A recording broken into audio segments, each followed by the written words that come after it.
And a super good Sunday morning to you. And as you can see, it's a little bit of a blowout at the back as far as lighting is concerned, but look how beautiful this looks behind me with the water lilies and the water feature here in the middle of the Garcia Lorca Park. As I mentioned to you before, Garcia Lorca, one of Spain's most famous poets, who infamously lived in that house over there that you can see behind me. And he used to take walks around this area while working as a way of gathering inspiration through the process of walking. And here I am walking in the same park, gathering inspiration for the new novella that I have done the synopsis of, and I've done the outline. I've actually knocked out chapter 1 of it already this morning, which means that I've got another few chapters to knock out before it's finished. But what I'm thinking about doing is making this the first of the novellas that I start. Wait, let me just make sure I don't block the microphone. The first of the novellas that I can start putting chapters onto my Patreon page. This, I must admit, this is and has been so far and will be an emotionally, let me change hands, an emotionally challenging novella to write.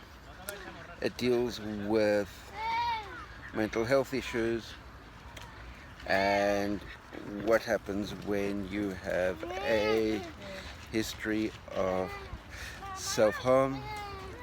And oh wait, I've got a little puppy dog coming to say hello. Yes, hello, yes, there we go. And people walking past with a cute little puppy dog, and the puppy dog had to say hello. Anyway, back to the water feature. But what I just want to say is it deals with mental health and a protagonist that has a history of self-harm, something that I know only too well, and also as a means to survival, a protagonist that begins therapy, something that I also know only too well. And then this is the part that's going to be difficult to work on personally, and that is what happens when you have a protagonist who is, let me turn this way so that the person in the background doesn't light up in the video. There we go. What happens when you have a protagonist going to therapy as a means of literal survival, and that protagonist has a sibling that is confrontational about the situation and literally accuses our protagonist of being selfish and not taking into account the feelings of the rest of the family by attending therapy. Now literally, if you know somebody, maybe some of you have gone through the same type of thing, where you have a history of self-harming, a history of trying to take yourself out of this world, and then as a means of survival you start going to therapy, and then being told that going to therapy is selfish and you should consider the people around you, family around you, because the fact of you going to therapy, ipso facto, puts a negative spin on their experience of what it was like growing up with you. So that is the challenge that I've got going ahead, and through the process of writing, revisiting some very painful moments, some very painful emotional conflicts,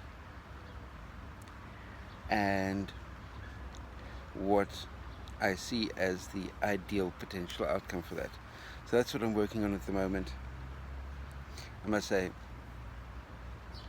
one of the more challenging novellas, but as a good friend of mine has already told me, this type of sibling rivalry within a mental health space, within a struggling to survive therapy space, is a topic that is vitally important as far as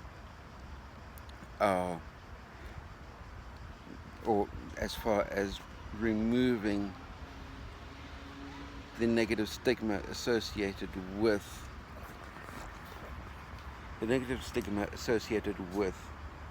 both mental health conditions and the stigma associated with reaching out, getting therapy, and healing yourself through the slow and gradual process that therapy entails.